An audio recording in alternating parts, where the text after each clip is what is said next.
Amén. Muy bien, pueden tomar sus lugares. A ver, muéstrense un puñito, así, volteen con alguien y muestren un puñito, así como de saludo, atrás, adelante. Díganles así, allá, díganle, qué bueno que estás acá. Así como de, poderes de los gemelos fantásticos, actívense, ¿no? Que se active la iglesia el día de hoy. Muy bien, pues llevamos ya, esta va a ser la tercera emisión, el tercer mensaje sobre el milenio. Y hemos empezado, digamos, de la periferia para ir hacia el centro y poder entenderlo bien, porque el capítulo 20 de Apocalipsis es uno de los capítulos más complicados para entender, conocer su enseñanza y su significado. Entonces, hoy vamos a avanzar en esto y nos vamos a afianzar en algunos puntos importantes. Y a partir de ahora que ya vamos a entrar de lleno al texto de Apocalipsis 20 para estudiarlo como tal, entonces les voy a mencionar primeramente que vamos a separar este capítulo, sobre todo la primera parte, en 5 secciones. Hoy vamos a ver la primera. Y vamos a partir de una premisa, vamos a establecer una premisa todos para que tengamos claridad en cuanto a todo esto.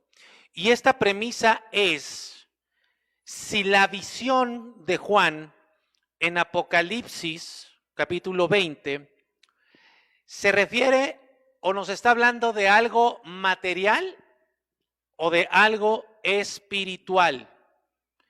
Y esto lo vamos a tratar de desglosar lo más detallado posible para que podamos entender bien el capítulo 20. Hoy vamos a ver entonces la primera parte, que es posiblemente la más complicada de todo el Apocalipsis. Entonces vamos a ir a Apocalipsis 20, versículo 1. Y vamos a ir a cierta profundidad. Entonces, ya oramos por sabiduría, así que aquí no hay, ni allá en casa, va a haber ninguna mente, ningún espíritu cerrado, sino todos vamos a entender y vamos a llevar alimento para nuestro espíritu y nuestra vida en este día. Y gloria a Dios, ¿verdad? Entonces dice el versículo 1, dice, vi a un ángel que descendía del cielo con la llave del abismo y una gran cadena en la mano, y prendió al dragón, la serpiente antigua, que es el diablo y Satanás, y aquí viene la primera mención, y lo ató por 1000 años. Y luego lo arrojó al abismo y lo encerró, y puso sus sellos sobre él, para que no engañase más a las naciones, hasta que fuesen cumplidos, viene segunda mención, 1000 años. Y después de esto, deberá ser o debe ser desatado por un poco de tiempo. Ok, vamos a ir a dos temas que vamos a dejarlo bien claro para que podamos acercarnos de una manera muy eficaz hacia este texto. Primero, les comentaba en mensajes pasados, en domingos pasados, sobre algunas reglas de la interpretación. O sea, la Biblia tiene la facultad de hablarnos y de hablarle a cualquier persona. Uno la lee y la puede entender por el Espíritu Santo. Pero también está una parte donde hay que estudiarla. Y está esta ciencia de la interpretación que se llama hermenéutica. Entonces hay reglas para poder hacer una correcta interpretación. Yo ya les he dicho acá que la Biblia tiene una sola interpretación. Y es deber del estudioso, de cada pastor y de cada persona que se acerca a estudiarla, conocer esa interpretación. Por eso no es que a ver cómo la interpreta fulano o cómo la interpreta tal movimiento o cómo la interpreta tal denominación. No, ese es el error. El acierto es que todos conozcamos la sola interpretación que dice la Escritura. Esa es una un principio de la interpretación. Para llegar a conocer eso que dice la Biblia, eso único que dice la Biblia, entonces hay una primera regla que es que la Biblia se interpreta a sí misma. ¿Ok? Que esto quiere decir que la interpretación de un texto tiene que encontrar sustento en toda la Biblia, en toda la Escritura, para poder entenderlo bien. De otra manera sería un texto, una interpretación de un texto sin contexto, y como se concluye esa frase, y sirve para pretexto, ¿no? O se convierte en un pretexto. Esto es algo que desafortunadamente muchas personas agarran textos de la Biblia para justificar ciertas acciones equivocadas porque no están conociendo lo que realmente dice la palabra o enseñar algo que está equivocado. Entonces, si la Biblia se interpreta a sí misma, si la interpretación de un texto tiene que encontrar sustento en toda la Escritura, vamos a tener un problema con Apocalipsis 20, porque es el único lugar, el único capítulo en la Biblia donde se habla del milenio, como ya lo hemos estado viendo. Para eso les compartí otra ley de interpretación. ¿Cuál es? Que los textos difíciles, los textos más sencillos nos van a ayudar a entender los textos más difíciles. Nos van a arrojar luz sobre los textos complicados y nos van a ayudar a comprender qué es lo que dice el texto difícil. Cuando hablamos, por ejemplo, de textos oscuros, se refiere a complicado, es complicada su interpretación. Por eso, al acercarnos al tema del milenio, vimos o empezamos con el tema que está relacionado intrínsecamente con el tema del milenio. ¿Cuál es? La segunda venida de Cristo. ¿Ok? Está íntimamente relacionada. Entonces empezamos o volvimos a estudiar la segunda venida de Cristo y todos los eventos que acontecen el día en que Jesucristo venga, como la resurrección de los muertos, que ya lo vimos, que resucitan todos. El reinado de Cristo, ya vimos que Cristo no va a reinar por 1000 años, sino que Cristo está reinando y ha reinado por siempre. Entonces Cristo no va a reinar 1000 años, Cristo está reinando ahora, está reinando ahora. ¿Va a reinar en la eternidad? No por 1000 años, va a reinar por la eternidad. Y también vimos el final de la tierra, cuando esta tierra vaya a ser destruida y van a ser hechos nuevos cielos y nueva tierra. No va a ser restaurada esta tierra, va a ser hecha una nueva tierra y un nuevo cielo. Y nada de eso hay 1000 años. Y también vimos el tema de este siglo y el siglo venidero. Y tampoco se menciona en ellos los 1000 años. Ahora, esto ya lo sabíamos, esto nada más es para recordar. Ahora vamos a avanzar. Vamos a tomar en cuenta, muy en cuenta, ¿qué tipo de literatura es Apocalipsis? Entonces, el libro del Apocalipsis es parte de la literatura apocalíptica, ¿ok? Que ya no existe en la actualidad. Ustedes van a Gandhi y no van a encontrar una sección de libros apocalípticos o de género apocalíptico. Pero en la antigüedad sí existía como género, así como hay narrativa, así como hay novela, así como hay drama, existía el género apocalíptico. Y una característica de este género es que utiliza lenguaje figurativo o metafórico, al menos en la mayor parte del Apocalipsis. Ahora, cuando hablamos de género apocalíptico, quiere decir que ha habido muchos libros con el género apocalíptico. Por ejemplo, el libro de Daniel corresponde a la literatura apocalíptica. Ajá. Lo que tenemos en el capítulo 1 de Daniel, que es cuando nos narra la situación de Daniel, que es llevado cautivo a Babilonia, ese capítulo 1, sí lo recuerdan, ¿verdad? Ese capítulo 1 no se puede leer como un lenguaje figurativo, sino ahí hay debemos de estudiarlo y de entenderlo de forma literal, porque está narrando la condición de Daniel en Babilonia. ¿Estamos claros con eso? Pero a partir del capítulo 2 las cosas cambian. Porque a partir del capítulo 2 empiezan las visiones, empiezan los sueños y empieza toda esa gama y ramillete de figuras que ve tanto Nabucodonosor como Daniel, como los demás reyes. Entonces, a partir del capítulo 2 de Daniel, ya no podemos entender el libro de Daniel como algo literal, sino tenemos que entender que está utilizando un lenguaje figurativo, metafórico o de analogía.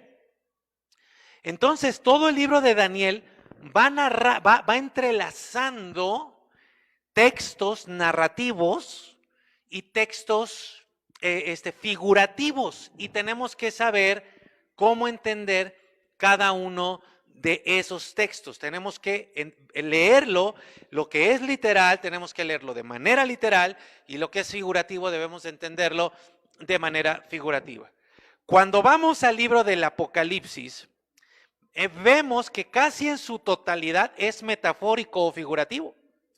Si acaso nada más el capítulo 1, cuando nos dice cómo era la condición de Juan en la isla de Patmos, muy bien, que fue exiliado, eso será lo único literal que podemos leer, pero a partir casi desde el mismo principio empieza a hablar de manera figurativa, porque lo que ve es una visión. Ajá. Ahora, digan por favor, literal, figurativo. Bien, ahí tenemos una distinción, ¿ok? Ahora, tenemos que hacer otra distinción entre lo material y lo espiritual. Entonces, una distinción es lo literal y lo figurativo. Otra distinción que tenemos que hacer es lo material de lo espiritual. Entonces, tenemos por un lado figurativo y literal, que es diferente a espiritual y material. Figurativo es diferente de literal y material es diferente de espiritual. ¿Está claro? Suena como medio enredado, pero creo que sí lo podemos tener claro, ¿verdad? Este par de acá, literal y figurativo, son diferentes entre sí. Este par de acá, espiritual y material, son diferentes entre sí. Y este par también son diferentes entre sí. ¿Estamos claros? ¿Estamos claros? Ok. Entonces, cuando hablamos de algo material o físico, quiere decir que está compuesto de materia, ¿no? Que es tangible, que es visible, que es perceptible a los sentidos, que ocupa un lugar en el espacio. Ustedes están sentados en lugares diferentes porque son físicos, porque tienen materia. ¿Ah? Se podrían sentar uno encima del otro, tal vez, pero perdón, pero se van a aplastar, ¿verdad? O no pueden ocupar el mismo espacio. Ok, lo espiritual tiene una constitución diferente de lo material. Está compuesto no de materia, está compuesto de espíritu. Es intangible, es invisible, no es perceptible a los sentidos humanos y puede ocupar el mismo lugar que lo material. Es más, ahorita mismo, aquí, puede haber un movimiento, de hecho lo hay, un movimiento espiritual que está ocupando el lugar que tú estás ocupando, porque no ocupa un lugar en el espacio como la materia. Por ejemplo, cuando vimos los seres espirituales, aprendimos que tienen ciertas capacidades que nosotros no tenemos. Por ejemplo, se pueden hacer visibles como seres humanos o como otras cosas. ¿Ok? Entonces, hay una diferencia entre lo literal y lo figurativo, hay una diferencia entre lo espiritual y lo material, y hay una diferencia entre lo material y espiritual y metafórico y literal. ¿Ok? Suena como enredado, pero creo que ya lo estamos teniendo claro, ¿verdad? ¿Sí o no? Ok. Dentro de la literatura apocalíptica se van a utilizar figuras para hablar de lo espiritual. pero también de lo material o físico. Entonces, la literatura apocalíptica, su característica principal es que utiliza figuras o metáforas y las va a utilizar para enseñarnos sobre algo espiritual, pero también sobre cosas, lo puede usar sobre un lenguaje figurativo que hable de cosas materiales o tangibles. Ok, por ejemplo, les voy a preguntar, ¿listas? ¿La bestia es algo espiritual o es algo físico? Cuando Apocalipsis 13 habla de la bestia, ¿es algo espiritual o es algo físico? Nos cuesta trabajo, ¿verdad? ¿Qué es la bestia? Es un sistema de gobierno. Entonces, ¿es espiritual o es material? Es material, porque lo vemos, está actuando, experimentamos lo que el sistema nos está, lo que ese sistema está transmitiendo. Claro, tiene un trasfondo espiritual, pero como tal el sistema es algo que se está estableciendo en el mundo a través de cosas tangibles. Entonces la bestia es algo material, pero es una figura. Entonces ahí está utilizando una figura de algo material o físico, que lo vemos, que lo oímos, que lo recibimos, que lo experimentamos, pero obviamente sabemos que detrás de la bestia está algo espiritual que es Satanás. Entonces, ya ven, ahí hay una figura hablando de algo material. Como las bestias del libro de Daniel, ¿se acuerdan? Que vimos capítulo 3, capítulo 4, capítulo 7, capítulo 8. Esas bestias usadas por Daniel y por Apocalipsis, sabemos que son sistemas o que fueron reinos y que son figuras, ¿sí? Que hablan de algo material movidas por algo espiritual. Ahora, les pregunto, acá que lo acabamos de leer en Apocalipsis 20, cuando se habla del dragón, ¿es una figura o es algo literal? A ver otra vez, ¿es una figura o es algo literal? Es una figura. ¿Y es algo espiritual o es algo material? Ahí sí es completamente espiritual. ¿Quién es el dragón? Satanás. Pero utiliza la figura del dragón y habla de algo espiritual. Muy bien. Entonces, cuando leamos Apocalipsis 20, debemos tener claras estas distinciones. Vamos a ver si estamos claros en esto. 21 nuevamente. Les va a aparecer acá en pantalla, ahí en casa. Espero que me estén respondiendo, por favor. Vamos a leerlo otra vez. Vamos a leerlo todos juntos. Apocalipsis 21. Dice, vi a un ángel que a ver, permítanme para que también en casa nos acompañen. ¿Listos en casa? Vamos. Vi un ángel que descendía del cielo con la llave del abismo y una gran cadena en la mano. Les pregunto allá en casa, les pregunto acá en la casa del Señor. ¿El ángel es espiritual o material? Espiritual. ¿La llave y el abismo son materiales o espirituales? Es espiritual. Ajá. Ahora, ¿la llave es una figura o es algo literal? Es una figura. Muy bien. ¿La cadena es algo material o es algo espiritual? Espiritual, totalmente. ¿Y esa cadena es algo figurativo o debemos de entenderlo de manera literal? Es figurativo, totalmente. Muy, muy bien.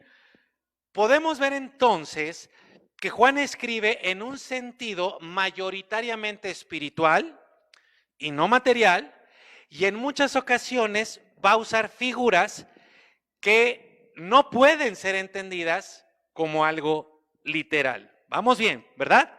¿Estamos entendiendo? ¿De todos? Bien. Ahora, vamos a dejar esto por un momentito y ahorita vamos a regresar a esto. A ver si espero que no se les olvide. Quiero que aclaremos cuál es la posición correcta de la Iglesia de Cristo en cuanto al milenio, y les voy a platicar. Teniendo claro esto que ya acabamos de ver, les voy a presentar cuáles son las posiciones de las iglesias o movimientos en el tema del milenio para que podamos tener claridad también en esto. Hay quienes creen, de entrada, hay quienes creen en el milenio y hay quienes no creen en el milenio. A los primeros, a los que sí creen en el milenio, se les llama milenialistas. A los que no creen en el milenio, se les llama amilenialistas. Se le pone una A, que es como de negación, amilenialistas. De los milenialistas hay dos categorías. Los que creen en el milenio como un tiempo literal, donde Cristo va a reinar después de que venga. Y están los que creen en el milenio, o sea que Cristo va a reinar antes de que Cristo venga, por segunda vez. Por eso a esas personas que creen que van a reinar con Cristo por 1000 años después de la segunda venida, se les llama postmilenialistas. Y a las personas que creen y enseñan que van a reinar con Cristo durante 1000 años antes de que Cristo venga, se les llama premilenialistas. ¿Ok? El dispensacionalismo, que lo hemos visto como una teología errada de los últimos tiempos, cree en un reino literal de 1000 años y en su enseñanza ponen a la nación de Israel en el centro de su enseñanza. Por eso es que hay tanta fascinación por Israel en muchos lugares, en muchas iglesias cristianas. Luego, el postmilenialismo, los que creen que van a reinar después de que Cristo venga, también creen en un reinado literal de 1000 años, en un periodo literal de 1000 años. Y ellos ponen a la iglesia en el centro de la enseñanza. Muy bien, esa es la segunda posición. La tercera posición son los amilenialistas. Los amilenialistas no creen en el milenio como algo literal, aunque reconocen el tema. Y ponen en el centro de la enseñanza a Cristo. No se ven los 1000 años como algo literal, ni como algo que va a suceder en el futuro. ¿Ok? En todo lo que hemos estudiado, en estos 2 domingos pasados, díganme dónde, en qué parte de la Biblia, en qué otra parte de la Biblia, díganme dónde aparecen los 1000 años. ¿Se acuerdan o no? ¿En dónde? En ningún otro lado. Entonces, ¿cuál sería la posición correcta de la iglesia de Cristo? Amilenialistas. Porque no creemos en el milenio como algo literal, aunque reconocemos el tema. No vemos esto como algo que va a pasar y vamos a ver por qué, ¿sí? Pero sobre todo, en toda la enseñanza escatológica, Cristo está en el centro, ni la iglesia ni el pueblo de Israel, sino como debe de ser, Cristo en el centro.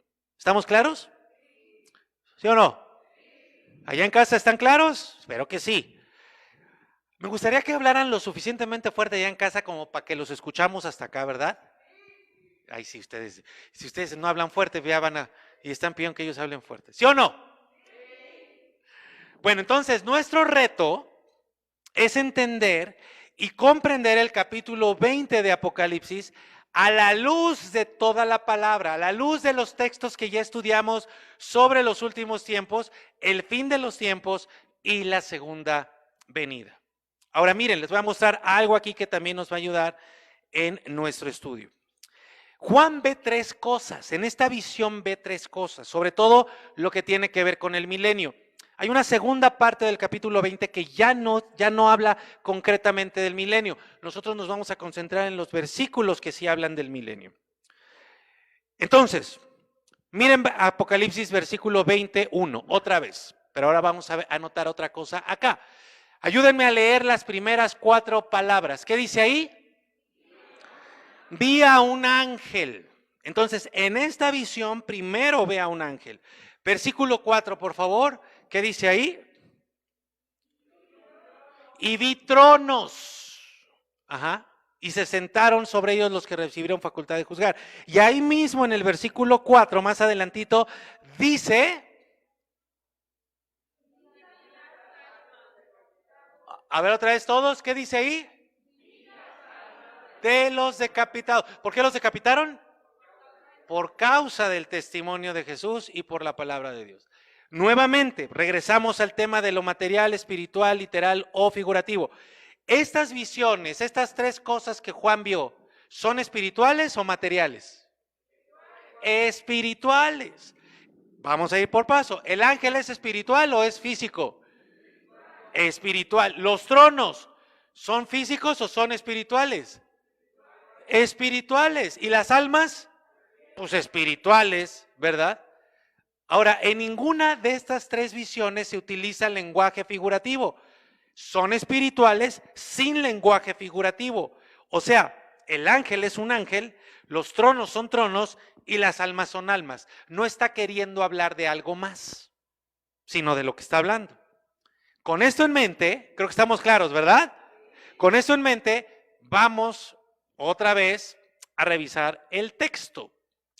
Dice acá, vi un ángel que descendía del cielo con la llave del abismo y una gran cadena en la mano y prendió al dragón y la serpiente antigua, que es el diablo y Satanás, y lo ató por 1000 años y lo arrojó al abismo y lo encerró.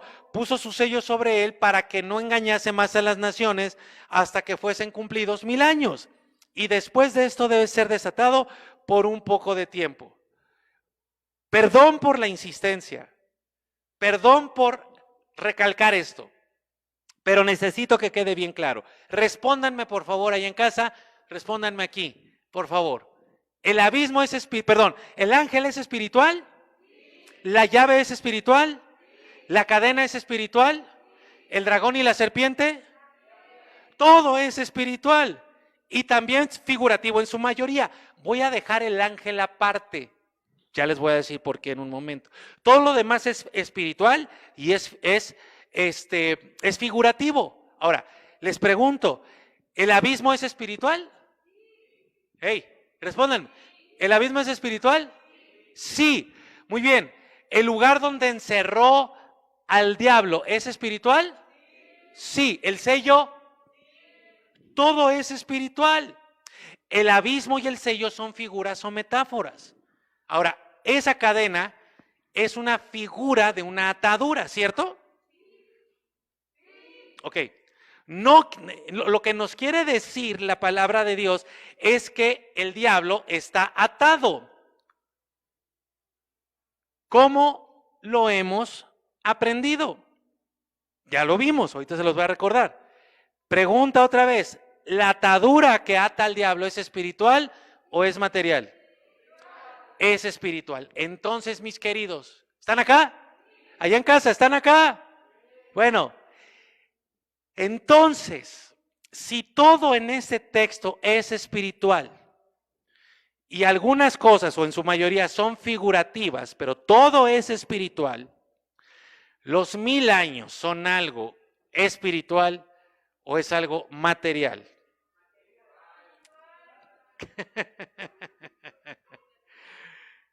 Si todo es espiritual, ¿los 1000 años serán espiritual o es material? ¿Será un calendario real? Ya me están dudando. A ver otra vez. Si todo en el texto es espiritual, ¿los 1000 años es espiritual o es material? Es espiritual, ¿verdad? Entonces no podemos entender los 1000 años como algo literal. Es una figura de algo espiritual. Son una figura, son una analogía y su enseñanza es espiritual. No podríamos decir todo es espiritual, pero los 1000 años son literales. Si todo el texto nos está llevando en un solo sentido. ¿Estamos de acuerdo? ¿Estamos claros? ¿Ya se cansaron? ¿Estamos claros ahí? Responderme fuerte. Bien. Entonces, vamos a ver hoy el tema de Satanás y la atadura, porque es complicado. Este texto contiene mucha información. Os necesito que estén bien atentos y todos apuntando, por favor. Tiene muchísima información de distintos temas que va a ser difícil de comprender, así que tenemos que ir pedacito por pedacito para no equivocarnos. Todos los que no apunten, luego les voy a preguntar y si me salen con una batea de baba, les voy a aventar algo, y con todo y mi baba. ¿Cuándo y cómo fue encadenado Satanás? Porque si nosotros entendemos que esto es algo futuro, porque es profecía, vamos a tener cuidado con esto. Vamos a entender bien esto y nos va a ayudar precisamente en todo nuestro recorrido con el tema del milenio. Para ello vamos a Lucas capítulo 11, versículo 21. Este es un texto que ya hemos visto anteriormente. Dice, está hablando Jesús y dice, cuando el hombre fuerte armado, guarda su palacio, en paz está lo que posee. Pero cuando viene otro más fuerte que él y le vence, le quita todas sus armas en que confiaba y reparte el botín. El que no es conmigo, contra mí es, y el que conmigo no recoge, desparrama. Entonces, ¿qué está diciendo Jesús? ¿De quién está hablando? Aquí Jesús está hablando de él y del diablo. Es el momento en el que los fariseos lo acusan de hacer sus obras portentosas con el poder diabólico. Y entonces Jesús les explica, no puede, o mejor dicho, si el hombre fuerte que está armado está en paz, tranquilo, pues ok, no pasa nada. Pero cuando viene uno más fuerte que él, entonces lo vence, le quita las armas y vamos a ver qué es lo que pasa. ¿De qué está hablando Jesús? De cuando ató Jesús al diablo. ¿Cuándo lo ató? Cuando vino por primera vez a esta tierra. Esa gran batalla comenzó el día de su nacimiento, ¿se acuerdan? ¿Qué pasó el día de su nacimiento? ¿Por qué hubo una batalla en el día de su nacimiento? Porque Herodes, por medio de Herodes, el diablo quiso matar a Jesús y Herodes mandó matar a todos los niños. Muy bien, amén. Oigan, eso es una batalla terrible. El diablo quiso matar a Jesús y mandó matar a todos los niños. 30 años después, viene el primer enfrentamiento, el inicio de la victoria, cuando Jesús es llevado por el Espíritu al desierto para ser tentado por el diablo. Todos respondan. Fue ahí donde le empezó a quitar las armas y comenzó a repartir el botín. ¿Qué botín? Libertad. Libertad, como dice Isaías 41 y Lucas 4, libertad a los cautivos, sanidad a los enfermos, perdón a los pecadores, vidas rescatadas. Si se dan cuenta, esa es la predicación del Evangelio. La libertad para el ser humano, lo que Jesucristo hizo por nosotros. Fue en ese momento también cuando comenzó el espíritu del anticristo a actuar, a moverse a través de las personas, concretamente a partir de o por medio de los líderes religiosos como los fariseos, los saduceos y todo el demás pueblo. Ustedes y yo sabemos que los líderes religiosos estaban siempre en contra de Jesús, buscando ver cómo hacían para que cayera, como cuando lo acusaron en esta ocasión de hacer liberaciones en el nombre de Belcebú. Pero fue en ese momento cuando Jesús enseñó, cuando lo acusaron ahí, fue cuando Jesús enseñó algo muy importante. Mateo 12:28, por favor. Si alguien le está ganando el sueño, por favor, párese, camine. Vaya con alguien que le dé unas cachetadas para que esté bien atento. Dice Mateo 12:28. Pero si yo por el Espíritu de Dios, está hablando Jesús, es el mismo momento, echo fuera a los demonios, ciertamente ha llegado a ustedes el reino de Dios. Porque ¿cómo puede alguno entrar en la casa del hombre fuerte y saquear sus bienes y desarmarlo, como diría Lucas, si primero no le ata? Ahí está la atadura. Y entonces podrá saquear su casa. Ahora, todo este lenguaje que utiliza Jesús, les pregunto, ¿Se refiere a algo material o espiritual? Espiritual. Está usando un lenguaje espiritual y figurativo, porque está usando figuras. Espíritu de Dios es espiritual, demonios es espiritual, reino de Dios es espiritual, pero son eso. O sea, el Espíritu de Dios es el Espíritu de Dios, los demonios son los demonios y el reino de Dios es el reino de Dios. Pero cuando dice hombre fuerte, ¿a quién se refiere? A Satanás, escríbanle, ya ven cómo no se acuerdan. Cuando dice hombre fuerte, está hablando espiritualmente, pero usando una figura. Cuando dice bienes, ¿a qué se refiere? No bienes de venir, sino cuando dice que le quita los bienes, ¿a qué se refiere? A la libertad, a la sanidad, al perdón de los pecados, a todo lo que Jesucristo hizo por nosotros. Y cuando habla de la casa, de su casa, ¿de qué está hablando? De la tierra, porque Satanás es, ¿a dónde fue arrojado? A la tierra, ahorita, ¿no? Y es el príncipe de este mundo. Entonces vemos que ahí está usando un lenguaje figurativo. Entonces, ¿quién ató a Satanás? ¿Quién? A ver, Daniel, quiero que me respondas. ¿A quién? Perdón, ¿quién ató a Satanás? ¿Por qué lo dicen con duda? Díganlo, claro, digan. Ok, pero Apocalipsis 21 dice que lo ató un ángel.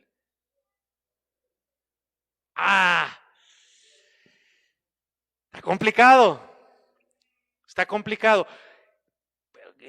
¿Por qué? O sea, lo que dice Apocalipsis 20 tiene que ver con lo que Jesús hizo en la tierra. ¿Se está refiriendo a eso? Ahorita lo vamos a ver. Entonces, tenemos aquí una primera dificultad.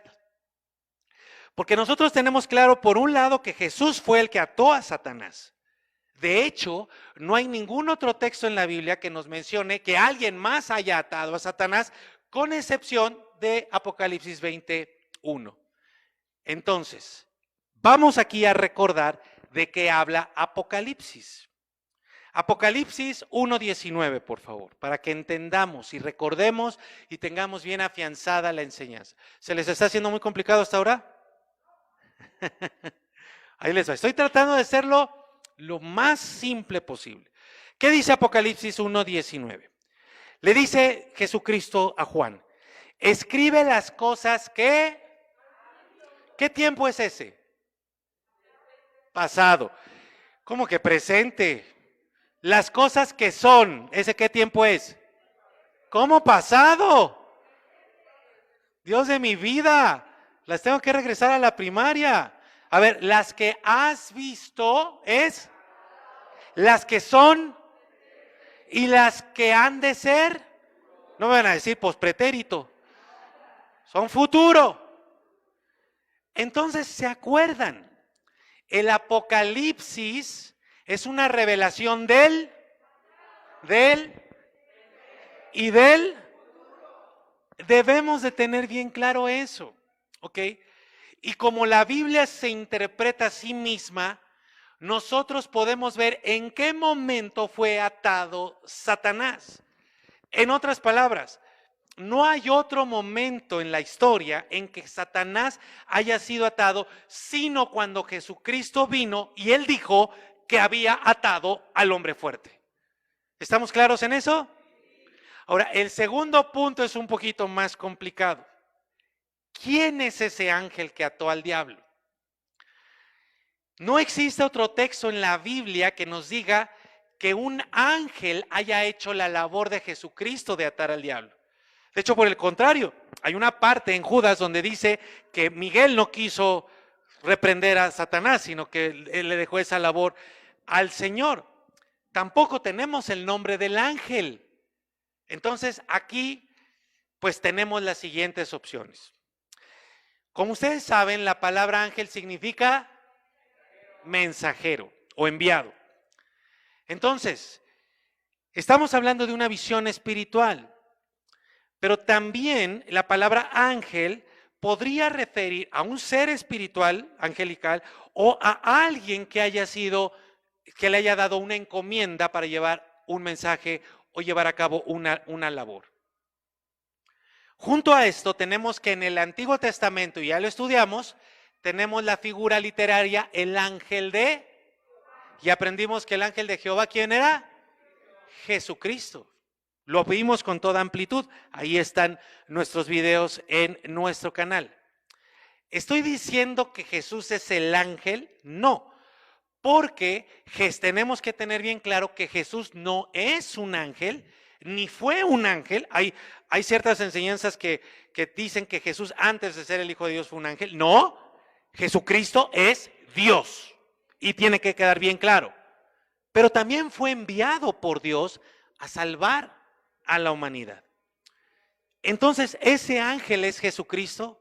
Caray, no podíamos concluir con toda contundencia que sí, que así sea, pero lo que sí podemos decir con toda contundencia es que Jesús fue el que ató al diablo. Lo dice ampliamente, dice cómo lo ató. Y está narrado esos momentos, tanto en el desierto como cuando fue poniendo el reino de los cielos por encima del reino de las tinieblas. Y también sabemos por nuestro estudio en Tesalonicenses que es Cristo el que está deteniendo el ministerio de la iniquidad. ¿Se acuerdan? Es Cristo. Ahora, lo que sí sabemos es que Cristo puede llevar a cabo esa función por medio de sus servidores, como los ángeles. Ajá. Entonces, aquí no tenemos total claridad en cuanto a la figura que utiliza Juan de el ángel que ató al diablo. Pero tenemos muchísimo más sustento bíblico para tener bien claro que Cristo fue el que ató al diablo. Y esto es importante porque en las otras enseñanzas se ve como que se va a atar al diablo en el futuro, cuando vengan esos 1000 años, en las enseñanzas equivocadas. Pero no está hablando de algo futuro, porque la Biblia se interpreta a sí misma y en la Biblia no encontramos que el diablo vaya a ser atado en el futuro, sino que ya fue atado por Jesucristo. ¿Estamos claros? ¿Estamos claros o no? Ok, ahora, ¿cómo ató Cristo al diablo? Jesús dice ahí que uno más fuerte que el diablo tenía que venir. Nosotros no somos más fuertes que el diablo, pero Él sí. Él es más fuerte, Cristo es más fuerte y un ángel no es más fuerte que el diablo. Si acaso está al tú por tú, pero no es más fuerte que el diablo porque sabemos quién era el diablo, ¿se acuerdan? Era el ángel más importante de todos. Entonces, allá hay otra referencia bíblica para establecer que Cristo fue el que lo ató. Pero ¿cómo lo ató? Escríbanle ahí, por favor, con la verdad. Cuando fue llevado al desierto por el Espíritu, el diablo lo atacó con lo único que ha tenido siempre, la mentira. Y usó la palabra de Dios para usarla equivocadamente y hacer caer a Cristo. Lo mismo que hizo desde Génesis 3, con que Dios dijo, ¿ven? El diablo toma la palabra de Dios y la tuerce. Ajá. Eso es la mentira, la verdad torcida. Y con la mentira mantuvo al ser humano cautivo por miles de años hasta que vino Cristo. Esto que les acabo de decir es de suma importancia que lo retengan. Mantuvo cautivo al ser humano en la mentira por miles de años hasta que vino Cristo. ¿Qué dijo Cristo? Conocerán la verdad y la verdad los hará libres. ¿Libres de qué? De las mentiras del diablo. Entonces Cristo ató lo único que hace el diablo, que es engañar, o su mayor arma, con la verdad. La verdad es el arma más poderosa que la mentira, como lo que leíamos ahí en Lucas cuando dice que le quita sus armas y viene un arma más poderosa. La verdad es el arma más poderosa que la mentira siempre lo ha sido y siempre lo será. Todo esto, mis queridos, yo espero que lo puedan estar viendo junto conmigo, nos lleva a concluir, y me acuerdo de estas preguntas de Christoph hace algunos, creo que ya meses, me tardé un poquito, pero estamos respondiendo. Podemos concluir que actualmente el diablo está atado.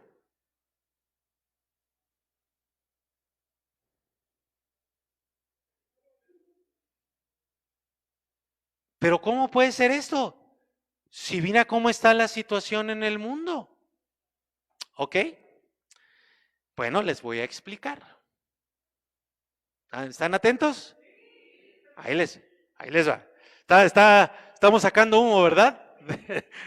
Síganme tantito. Créanme lo que lo estoy separando así en pedacitos para que podamos entenderlo bien. Pero vamos bien hasta aquí, ¿verdad? Allá en casa, a ver, más fuerte para que los escuchemos. Muy bien. Les voy a hablar de la atemporalidad de Dios. Atemporalidad de Dios. ¿Qué es esto? Esto nos va a ayudar a entender lo difícil de todas estas cosas, pero creo que podemos lograr tener un conocimiento hoy. Miren, vamos a ver el capítulo 12 de Juan, versículo 30. Vean esto, qué interesante es. Atemporalidad de Dios. Tengan eso en mente, ahorita se los voy a explicar. Dice acá, respondiendo Jesús dijo, no ha venido esta voz por causa mía, sino por causa de ustedes. Vean el 31. Ahora es el juicio de este mundo. Está hablando Jesús, capítulo 12 de Juan. Y dice, ahora es el juicio de este mundo. ¿Cómo? ¿Qué no va a hacer cuando Cristo venga? Y luego miren lo que dice, ahora el príncipe de este mundo será echado fuera. A chihuahuas. ¿Fue o va a ser? Tengamos en mente la atemporalidad de Dios. Vean cómo habla Jesús. Dice literalmente ahora. Pero ¿qué significa ese ahora? ¿Fue en ese momento cuando el mundo entró en juicio? Pero si fue en ese momento que el diablo fue echado fuera, ¿cómo fue que luego siguió presente? Todavía en la cruz y después de eso. Ajá.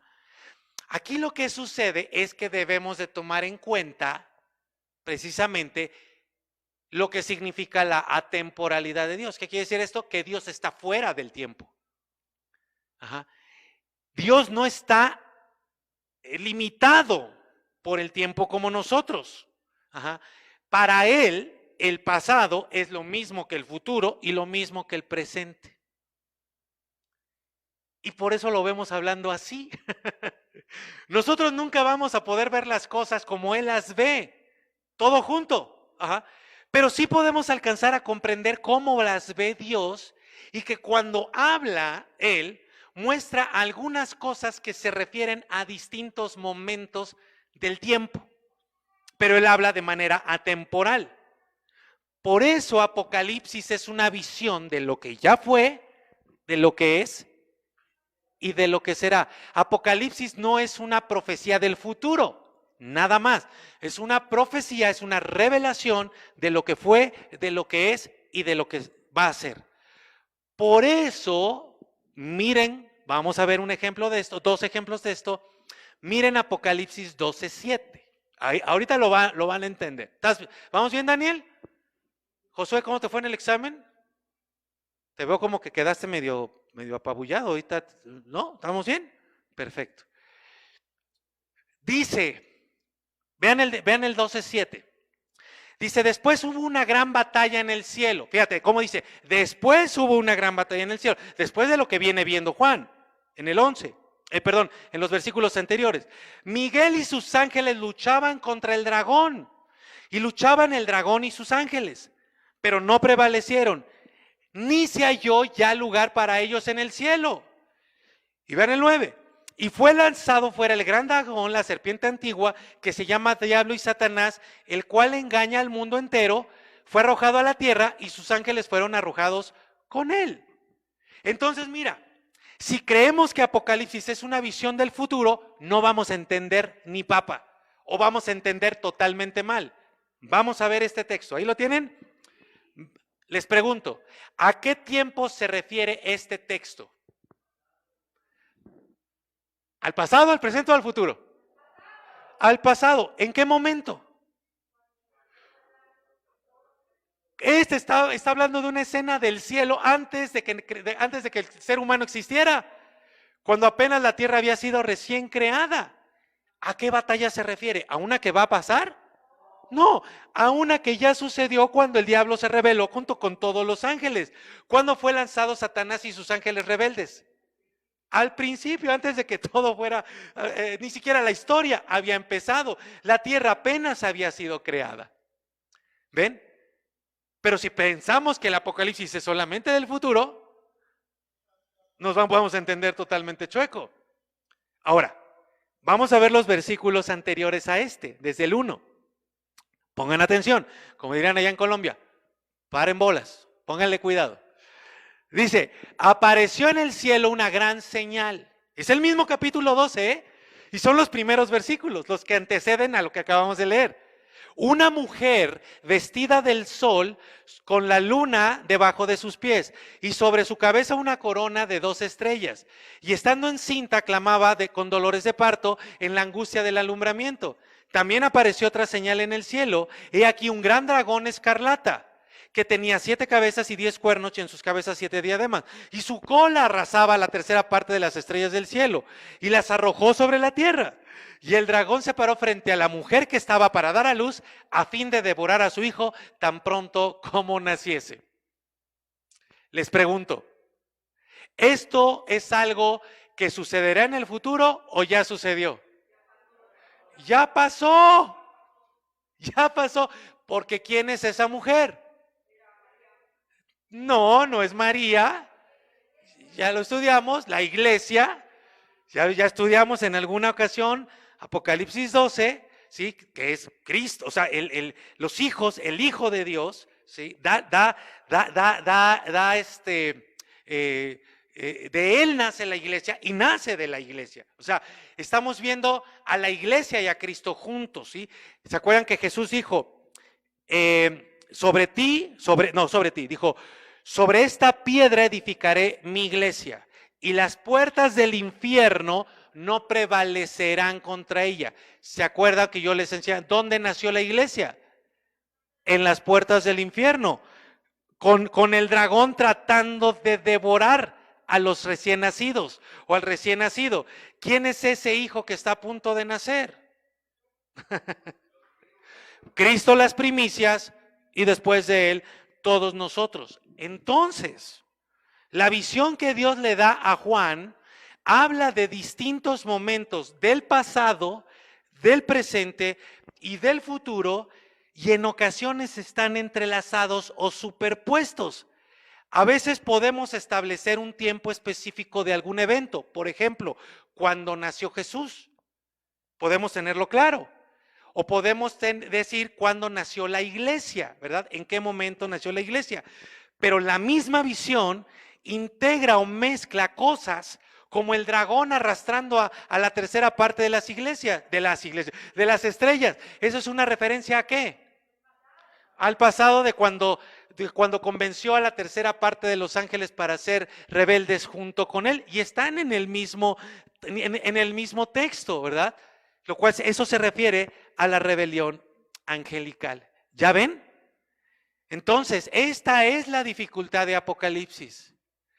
Pero si entendemos que la revelación habla de cosas del pasado, del presente y del futuro, será nuestro deber, como estudiosos de la palabra, poder ir discerniendo, ubicando qué cosa le corresponde a qué.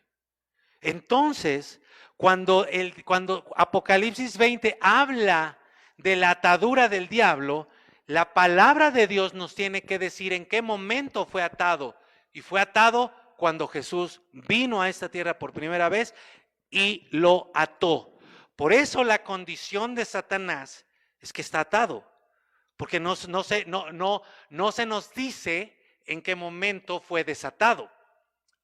sino que dice que será desatado por algún tiempo. Pero no se nos dice cuándo fue desatado. Se nos dice cuándo fue atado, pero no se nos dice cuándo fue desatado. ¿Estamos claros? Pero ¿cómo es esto? Si vemos tanta maldad en la tierra, si vemos tanta actividad espiritual, ahí les va, y aquí es donde va a venir una palabra maravillosa. Ya la estoy preparando aquí, porque aquí viene una palabra maravillosa para la iglesia de Cristo. ¿Están listos? Bien, el diablo está atado. Eso es lo que dice la Escritura. En ningún lado dice que ya fue desatado. Pero vamos a entenderlo bien. Lucas 10:17, por favor. Aquí es cuando Jesús envía a sus discípulos a predicar el evangelio y cuando regresan dice, volvieron los 70 con gozo, diciendo, Señor, aún los demonios se nos... Ya están sujetos los demonios. Ya están en una condición de atados. Y les dijo Jesús, yo veía a Satanás caer del cielo como un rayo. ¿Ven? Otra vez, lenguaje espiritual, figurativo, pasado, presente, futuro, ¿no? Bueno, aquí no hay futuro, aquí nada más está presente de ellos y pasado de cuando salió Satanás y cayó del cielo. ¿Por qué se sujetan los demonios a los discípulos? Porque están atados. Porque el hombre más fuerte vino y los ató. Mira el versículo 19. Dice, he aquí les doy, por eso, dice Jesús, a sus seguidores, les doy potestad de hollar sobre serpientes y escorpiones y sobre toda fuerza del enemigo y nada nos dañará. Ojo con esto, por favor, porque aquí voy preparando la preciosa palabra que Dios tiene para nosotros hoy. Cristo le da potestad, poder, autoridad, no a todo el mundo, sino a sus seguidores, a su iglesia, no a todos, a su iglesia. Quiero que guarden ese dato, por favor. Ahora, vamos a regresar a Apocalipsis 21 otra vez.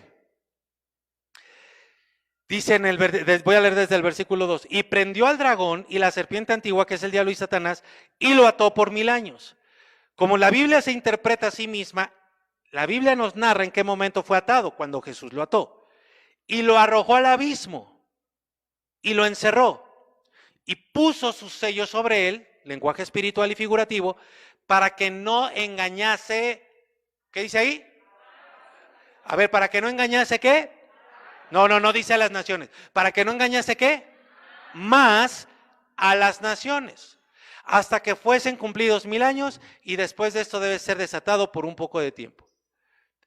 Ahora les pregunto otra vez, ¿esto es algo que va a pasar en el futuro o ya pasó? ¿Cuándo lo ató? Ya pasó. Pero si es así que pasó, pero sí, o sea, pasó porque vimos que Jesucristo lo ató. ¿Lo ató o no lo ató? Dice ahí que lo ató. Entonces, lo que Juan ve en el capítulo 20 de Apocalipsis es lo que Mateo y Lucas nos narran cuando Jesús estaba sobre la tierra. No es un evento futuro, sino algo que ya pasó. Ahora, dice ahí, lo ató para que no engañe. Dice ahí eso, ¿verdad? Que lo ató para que no engañe. Ok. Yo sé que es complicado, pero vamos. Ahí echemos a andar nuestra ardillita que tenemos allá adentro. No la dejemos que se pare. Dice que engaña a las naciones. Y ahí decimos, caray, a todas las naciones. Bueno, miren Apocalipsis 27. Dice, cuando los 1000 años se cumplan, Satanás será suelto de su prisión. Ahí dice que va a ser suelto. No hay otro texto donde nos diga que ya se soltó. Se habrá soltado del estómago cuando vio que Cristo vino por primera vez, pero no dice que ya lo soltaron. Dice que va a ser suelto. Y saldrá a engañar a las naciones. ¿Ok? O sea, otra vez. Entonces, Satanás está atado ahora y en algún momento va a ser desatado. Está atado ahora para que no engañe más a las naciones, pero luego va a ser desatado para que engañe a las naciones. ¿Cómo sabemos que eso de que será desatado va a ser en el futuro? Ya se los dije. Primero, porque no tenemos referente bíblico que nos diga que ya fue desatado. Pero sí tenemos referentes bíblicos de que está atado. Y si esto es verdad, tendríamos un problema con Primera de Pedro 5:8. Si el diablo está atado, entonces tenemos un problema con Primera de Pedro 5:8 que dice: sean sobrios y velad, porque su adversario el diablo, como león rugiente, anda buscando a quien devorar. ¿Cómo puede estar atado si Pedro nos dice que anda por ahí como león rugiente? ¿Ya se me perdieron? Ok, muy bien. La respuesta está en el mismo capítulo 20, versículo 3 de Apocalipsis. Dice: y lo arrojó al abismo y lo encerró, y puso sus sellos sobre él para que no, ayúdenme, engañase ¿qué? Más a las naciones. Entonces dice este texto que Cristo le puso un sello, bueno, acá está hablando del ángel, o sea, ese sello es algo que figura, que es una analogía de algo que lo detiene, como un candado, como una atadura, lo cual es espiritual y figurativo. Pero ese sello tiene un propósito. Dice que con ese sello ya no va a poder engañar más. Entonces, esa cadena, ese sello y ese abismo, todo eso espiritual, tienen un solo propósito: detenerlo de que no engañe más. Ese es el único propósito, que no engañe más. No está diciendo que lo está atando para que no haga otras cosas. Está diciendo que lo está atando solamente para que no engañe más a las naciones. En otras palabras, ese sello, ese abismo, están limitando la labor del engaño, pero está libre para todo lo demás. Limita su función de engañar. En otras palabras, perdón, como lo he comentado en otros momentos, bueno, ahorita voy a referir el ejemplo que me vino a la mente. Entonces, está limitado en su función de engañar. Pero aquí hemos enseñado que el diablo sigue engañando. Quiero que veas bien el texto. Ya hay una obra de engaño del diablo que la ha llevado a cabo desde Adán y Eva. ¿Sí? Pero aquí dice que se le limita para que no engañe más. Esa palabra más es de suma importancia. Ya ha engañado. ¿Sí? Pero se le limita para que no engañe más. O sea, el veneno del engaño está suelto, está regado por todos lados, sigue presente y está afectando a muchas personas. Muchos se han infectado del engaño, y esos infectados ya son como agentes que actúan por ellos mismos para infectar a otros del engaño. Ese daño ya está hecho, pero no más por un tiempo, hasta que sea suelto otra vez. No más engaño. Se está impidiendo, porque dice Tesalonicenses, pero hasta el momento hay algo que lo detiene al ministerio de la iniquidad. Está actuando, pero detenido, limitado, que no salga más engaño de él hasta que sea suelto en aquel día. Y aquí viene el ejemplo que les iba a decir, que ya se los he referido. Es como el criminal, como el narcotraficante, que lo detienen y lo meten en la cárcel, pero desde allí sigue operando. Está limitado, pero sigue actuando, sigue extorsionando, sigue manejando los hilos de su organización, pero está limitado, está detenido en su actuar. Sé que es complicado, pero vamos a dejar que esto vaya entrando, porque aquí viene esto que les va a comprobar y donde viene la palabra que A mí me parece maravillosa, espero que a ustedes también allá en casa y a todos los que están aquí. Dice ahí que engaña a las naciones. Entonces, se nos complica porque nosotros vemos que las naciones están siendo engañadas. Ajá. Y que muchas de ellas están, desde los gobiernos, desde las instituciones, desde las organizaciones, están promoviendo el engaño. Entonces decimos, pero no puede ser que el diablo esté atado si vemos que el engaño sigue. Aquí es donde viene la palabra que Dios tiene para nosotros.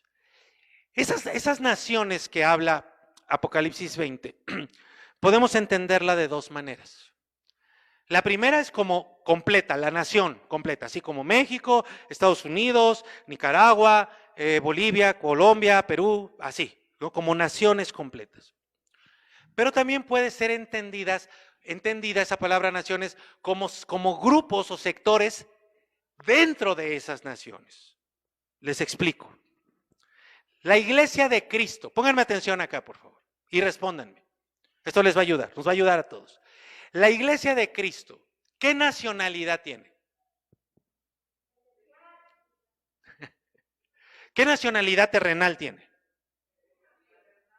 La iglesia de Cristo, ¿qué nacionalidad terrenal tiene? Ninguna. ¿Y todas a la vez o no?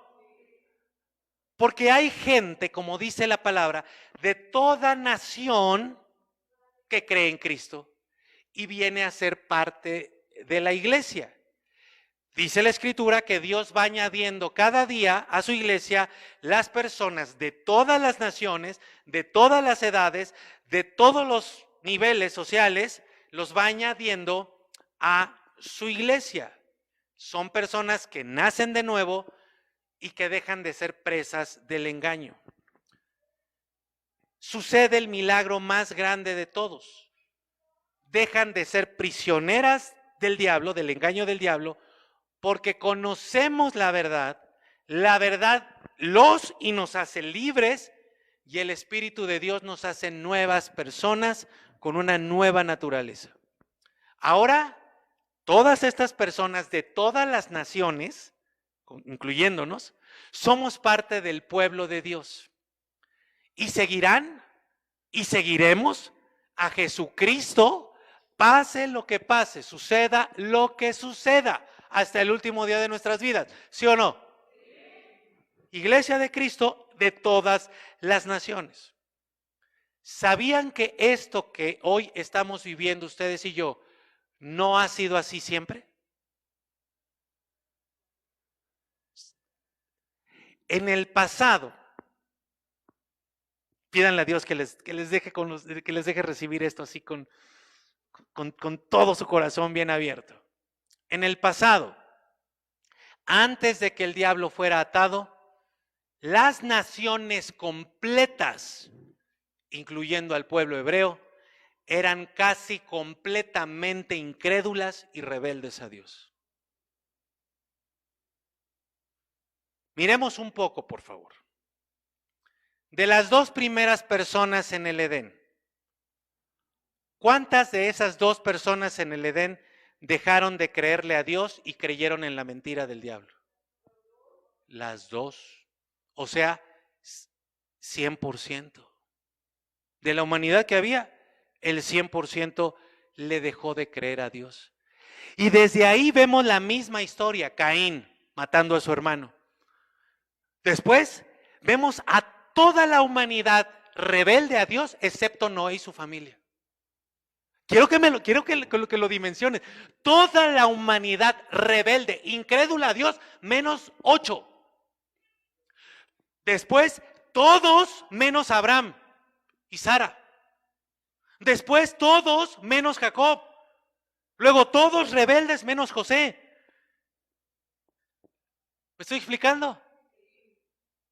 Y cuando son liberados de Egipto, desde el principio, todo el pueblo rebelde, todo el pueblo quejumbroso, todo el pueblo incrédulo, menos Moisés, Josué y Caleb. Pero todos incrédulos, todos rebeldes, todos duros de corazón. Pero estuvo peor. ¿Están bien?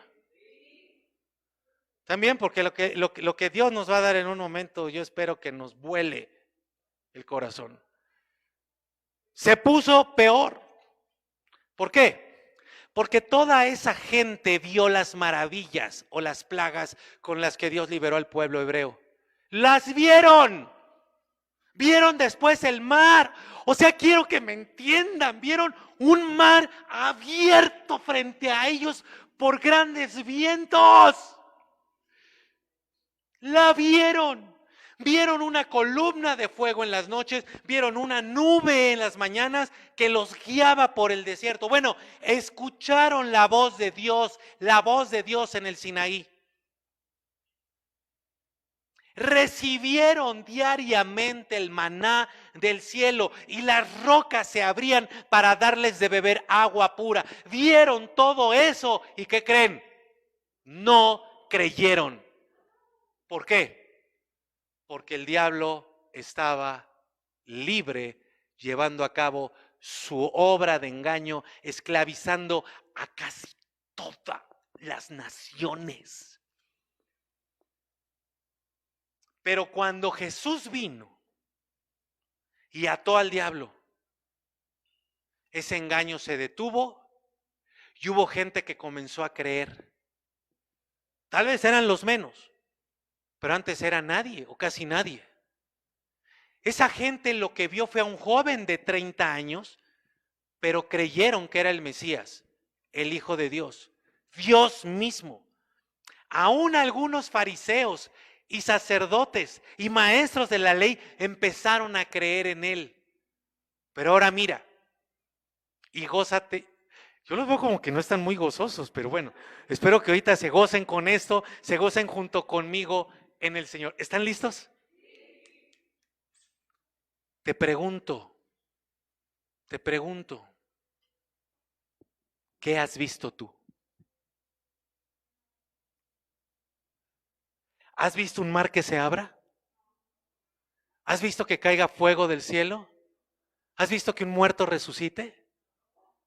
Mira, los libros de Josué, Jueces y Reyes y Crónicas nos van mostrando como vez tras vez toda la nación, desde el rey hasta el último, volvían a los ídolos, se iban tras dioses ajenos y le daban la espalda a Dios. ¿Y nosotros? ¿Hemos tenido un Sansón? ¿Hemos tenido a un Elías? ¿A un Eliseo? ¿A un David? ¿Hemos visto que el sol se detenga?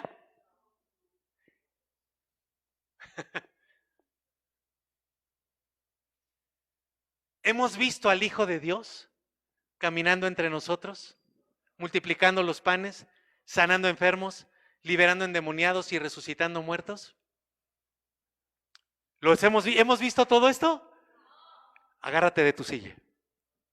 Afiánzate en su silla para que no te caigas. No hemos visto nada de eso. No hemos visto nada de ese nivel. Ni siquiera hemos visto a nuestro Salvador. Y sin embargo, creemos en Él y en toda su palabra.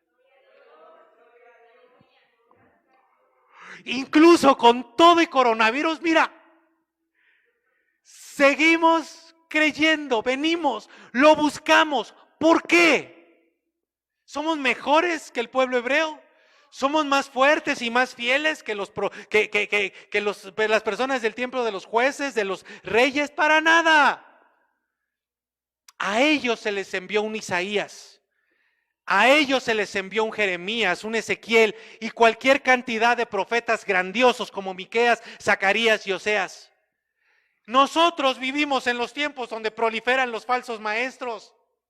Hay cantidad de doctrinas engañosas alrededor de nosotros. El espíritu del anticristo corre por nuestras calles, pero creemos en la verdad. Hemos creído en la verdad. Ellos vieron cosas grandiosas y gloriosas y no creyeron. Nosotros no hemos visto nada y hemos creído todo. ¿Por qué? Porque Cristo detuvo la obra engañosa, para que gente común de todas las naciones no fueran más engañadas. Por eso en Juan capítulo 20, versículo 29, dice, palabras de Jesús: tú creíste porque me viste. Ayúdenme a leer esto, por favor, todos. Tú creíste porque me viste. Ayúdenme a leerlo todos. ¿No está? Digan por favor conmigo, afortunados. Allá en casa digan afortunados. Digan por favor bienaventurados. Digan por favor felices los que no vieron y creyeron. Cristo nos hizo libres porque nos dio la oportunidad de conocer su verdad y por ella ser libres. Libres para creer. Está segunda de Tesalonicenses. Dice, porque ya está en acción el misterio de la iniquidad. Ya está en acción. Solo que hay quien al presente lo detiene, hasta que él a su vez se ha quitado de en medio. Yo no sé si les voló eso algo en su ser, pero espero que lo puedan ir asimilando. Ya aprendimos quién detiene el misterio de la iniquidad, la obra maligna satánica, es Cristo. Y un día, como dice Apocalipsis 27, va a ser liberado. O sea, Cristo se va a quitar para que vuelva a engañar a todos.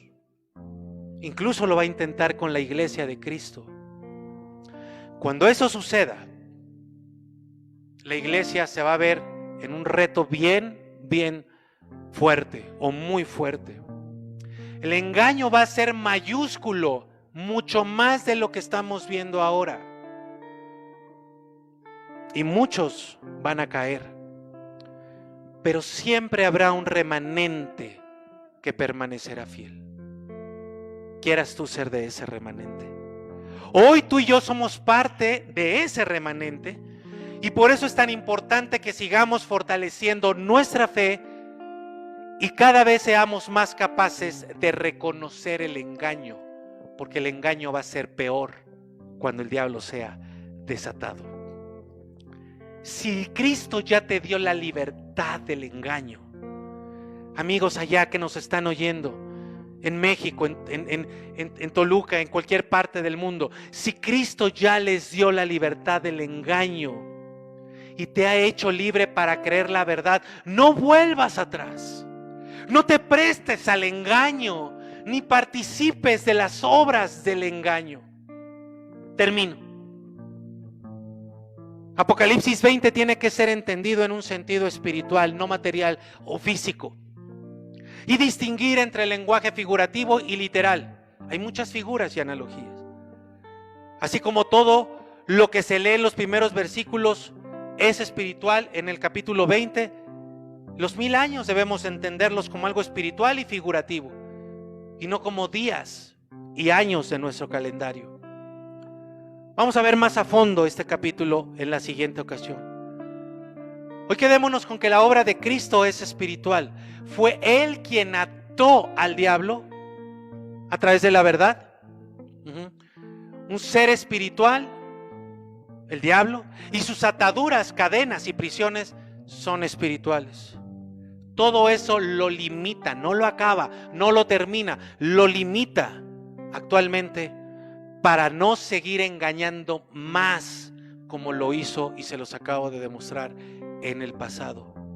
Y por eso es que hay personas de todas las naciones que hoy están rindiendo su vida a Cristo. El hecho de que el diablo esté atado no significa que no sea peligroso o que su plan no se esté llevando a cabo. Está limitado para no engañar más, no para seguir su obra de maldad. De hecho, la maquinaria ya está echada a andar. Pero la iglesia de Cristo sigue firme, sin ver. Wow. Sin ver nada. Sin ver, hemos creído. Somos la mejor prueba de que Cristo ató al diablo para engañar y prueba de su amor y su misericordia por nosotros. Amada iglesia de Cristo, hoy seguimos siendo atacados. Y lo más probable es que será así siempre. A veces más, o a veces menos, a veces más. Hoy hay voces que se están levantando en contra nuestra, intentando desprestigiarnos, señalando, hablando mal de alguien más. Están siendo instrumentos de la maldad y del engaño. Jesús dijo: bendigan a los que los maldicen. Y eso hago hoy. Bendigo a todos los que me maldicen. Los bendigo en el nombre de Cristo. Bendigo a todos los que hablan mal en contra mía, mintiendo. Los bendigo. Querida iglesia de Cristo, donde estés, nunca caigas en las provocaciones y estrategias del diablo. No te unas al chisme, a la acusación, a la murmuración, a la mentira, ni a la falsa doctrina. No acuerdes con los que maquinan maldad, ni siquiera por medio de tus redes sociales. Ni siquiera les des un like. Si eres un hijo de Dios, siempre serás objeto, blanco del ataque de la maldad. Y cuando se levanten contra ti, cuando hablen de ti, vas a necesitar a tus hermanos junto a ti cuando te ataquen, cuando venga ese momento. Por todo esto es que hoy el Espíritu de Dios me guió a orar por la iglesia de Cristo y a pedir por algo muy específico, a que nos dé a todos uno de los dones espirituales más importantes para los tiempos peligrosos que vivimos. Es el don de discernimiento.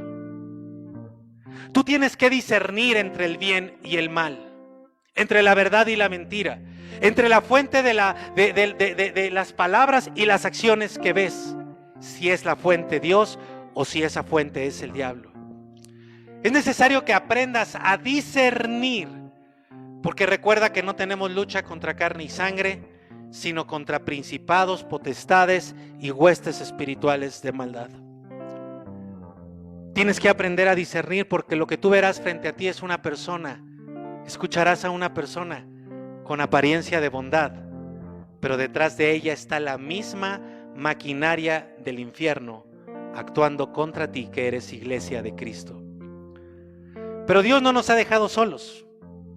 Ha prometido estar con su iglesia todos los días de nuestra vida hasta el fin del mundo, y nos ha capacitado con sus dones para mantenernos firmes. Quiero que veas lo siguiente, iglesia de Cristo. Otra vez, no hemos visto nada. Cuando oramos, ni siquiera escuchamos.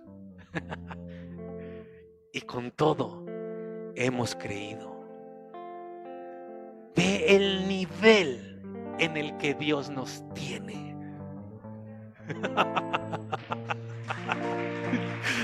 Gloria sea al Señor. La libertad para creer, sin ver, sin oír, muchas veces sin recibir respuesta, pero creemos.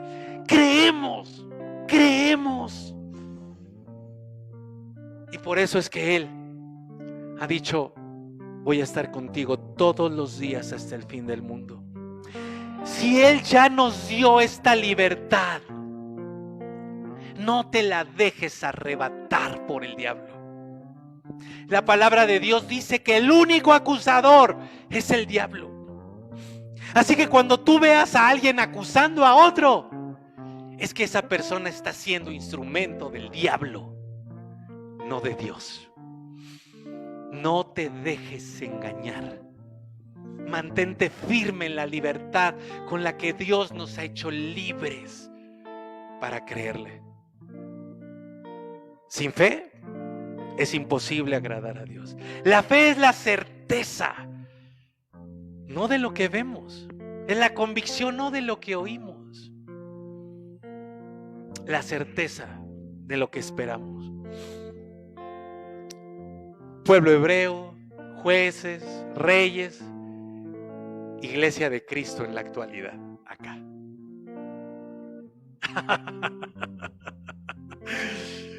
¡Wow! ¡Qué bello! ¡Qué poderoso es que no necesitamos un mar abierto para estar aquí! ¡Qué tremendo es que no necesitemos que caiga maná del cielo para creer que Jesucristo es nuestro pan de vida! Bienaventurados los que no vieron, los que no ven y están creyendo. Vamos adelante, iglesia, vamos adelante, porque lo que Dios tiene para nosotros es mucho más de lo que tuvo para esa gente en el pasado, porque le creemos. Vamos a ponernos de pie.